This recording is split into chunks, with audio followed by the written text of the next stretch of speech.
Yes, hello. This is Martha Guptill from CelebrityCharities.com, and I'm at the Mid-Atlantic Nostalgia Convention in Hunt Valley, Maryland, 2016. And I'm here with Keir Dullea, the wonderful actor of television, film, and stage. And I'm just so pleased to welcome you here. Oh, thank you. Thank you. I did want to ask you first.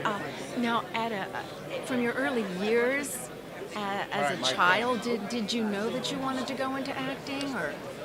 I didn't know I wanted to go into acting as a profession, no, but I was always drawn to drama programs, even in grammar school. And my mother used to read me fairy tales, taking all the parts and changing her voice. Oh my. So maybe I was inspired by that without realizing it. And then in high school, we had an actual half-unit course you could take where we did acting exercises, we did Bernard Shaw, we did Shakespeare. That was very serious. It was separate from the senior class play or the junior class play. Mm-hmm. But it never occurred to me that someone would pay you to have fun. Yes. But for me, it was I just loved doing it. Oh. That wasn't a profession. That was something you did for fun, you know? Oh, my. So. And how fortunate to have that in high school. So now we cut to, I went to Rutgers University, but I left after less than a semester because I didn't know what I wanted to do with my life. So I hitchhiked from New Jersey to San Francisco, worked in heavy construction for a year, and my parents came out to visit me. They were very understanding. So I left college without telling anyone. I just left. Really? Anyway, one day while they were visiting, my mother said, "Well, Keir, if you want to be a carpenter, that was fine with us, but did it ever occur to you to be an actor?" And it was the gestalt moment in my life. It was the eureka moment. I knew instantly as those words came out of her mouth that that's what I wanted to do. So that's why I became an actor. And wow, how incredible. And then did you start with stage work first? Well, I went to study how to be an actor. So they helped me find a place to study, which was San Francisco. I went to San Francisco State College, starting my freshman year all over again as a drama major, and would have continued, but I came east and was an apprentice in summer stock that summer, and someone convinced me, and they were right, that instead of returning to San Francisco State, I should go probably to one of the best drama schools in the country at that time and study with Sanford Meisner, who came from the group theater. Yes. And he was my teacher, and thank God I was the right decision. It was a school called the Neighborhood Playhouse, and my first job, I got my equity card in 1957, and all my work in the first few years of my acting life was in theater. In theater. Oh yeah. Mainly in theater. Oh yeah. And then when you were getting involved with did you in television work? Did that follow? I did the early days of television when the 3-camera, the old-fashioned kind of. The U.S. Steel Hour, I'm giving you an example of some of the programming, and did that kind of thing. And then I was in the pilot of Route 66, and I did Naked City, and that was my early film experience. And then my first feature was with Don Murray called The Hoodlum Priest. Yes. Which was a big break for me personally, but it didn't lead to a huge film career. It led to suddenly I was offered leading roles in episodic television. But then my second film, which was called David and Lisa, was the big breakthrough.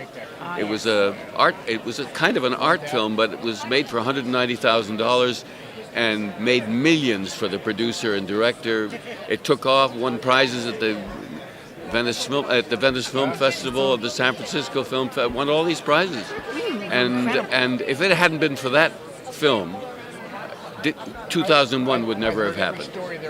Yes, and that was due to just because of seeing. Well, he saw other things, but all the movies I did after that, all really, suddenly people were asking me to be in a movie. I didn't have to audition anymore. I was just suddenly offered movies. Wow, how incredible. Out of the blue. Wow, that is really a tremendous turning point. Yeah. And then from that point, I'm going to show you. Sure, I'm going to show you.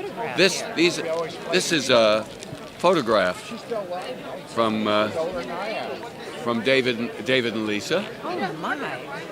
And this is another one. This is all made on the main line outside of Philadelphia. It was all filmed on location. And this is the film ending. You remember how Rocky ends on the steps of the Philadelphia Art Museum? Yes. We were the first. You were. This film was released in '63, and this is the scene at the end of the movie on the steps of the Philadelphia Art Museum. So, no, Rocky, you weren't the first. Keir Dullea was there first. Yep. So. Well, oh my, that is incredible. People don't know that. I can tell you that right now. And they will now. Oh. They will now. Now, as far as you're getting involved, well, certainly in 2001, how did that come about for you? Out of the blue. I never met anybody, no interviews, nothing. I got a phone call from my agent, and I was making a film with Laurence Olivier in London called Bunny Lake is Missing. Oh, yes. And I came home one night, and my wife said, call your agent. I called my agent in L.A., this was in London, and he said, are you sitting down? I said, no, why? He said, you've just been offered the lead in Stanley Kubrick's next film. That's exactly how it happened. Now, obviously, he'd screened films of mine. He had seen David and Lisa, he saw outtakes from this Otto Preminger film I was doing, and then he saw a film I did with Jack Warden called The Thin Red Line, and I think those were the films he saw that decided him. So, yeah. Now, did you have a particular role model for an actor that you over your life? Was there a particular role model or mentor to? In terms of my own work as an actor? Not really. No, I was influenced by all the wonderful films that I'd seen and some theater that I'd seen, but you find your own way. At least I did. You find your own way. You develop your abilities, and I have to give Sanford Meisner he gets a great credit, and I developed on my own with a lot of help from mentors like that. And was there anyone in your life that has most influenced you in your professional life? I think, everything, it sort of adds up as you go through life. You're affected by I think an actor that inspired me in a particular way regarding a certain role.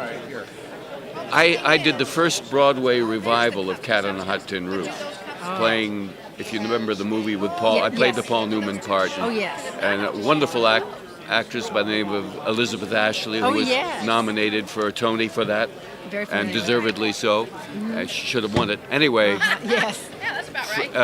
Big Daddy wasn't, Burl Ives was the original Big Daddy in the original, but I worked with Burl Ives. He was an okay actor, but not like the actor who played Big Daddy in our revival, and that was Fred Gwynne. Oh, Fred Gwynne. People just think of him as the Munsters, but believe me, he was a classically trained actor. Yes. He was a brilliant Big Daddy. So 45 years later, about 3 or 4 years ago, I did a production of Cat on a Hot Tin Roof playing Big Daddy at the Tennessee Williams Theater Festival on the Cape. And it was an extraordinary experience, and I channeled Fred Gwynne. Did you? I don't mean I copied him, but I channeled. His spirit came down and entered my soul. I didn't have to work on it. It just happened. So, yes, you could call that mentoring from the grave. Yes, that's true.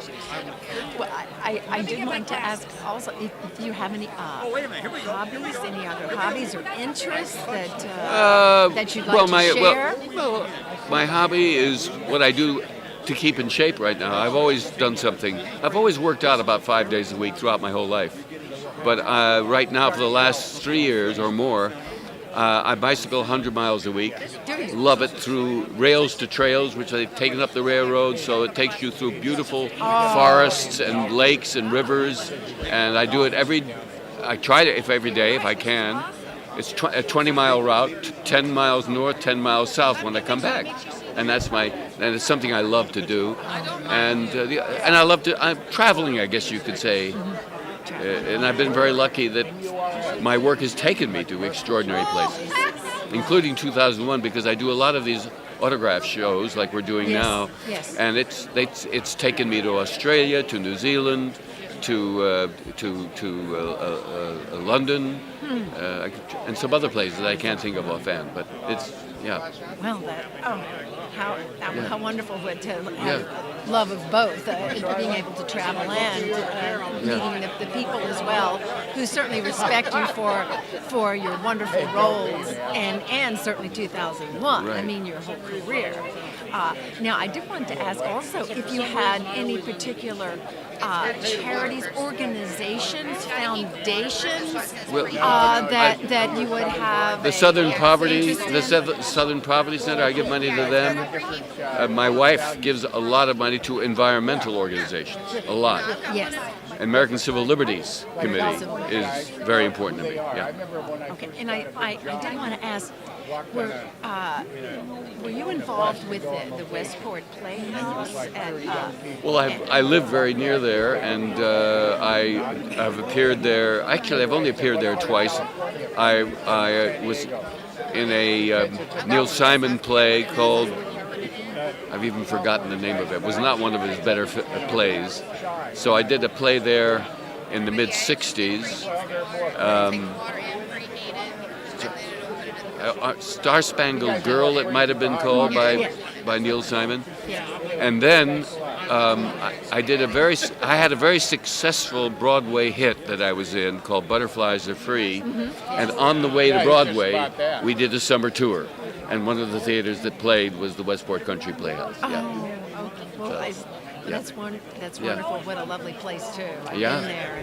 I do want to ask now if one wants to keep in contact of your activities, of your whereabouts of yourself, conventions. What website? I don't have a website, but there is a site that you can go to called the Keir Dullea Appreciation Society. It's run by my fans. So you'll have to find it. I don't know how you find it, but it comes up. If you Google that, it'll come up. Keir Dullea Appreciation Society. Well, I certainly thank you so much. You're such a wonderful gentleman. It's a pleasure, and thank you for your time. My pleasure too. Thank you. Thank you. Okay.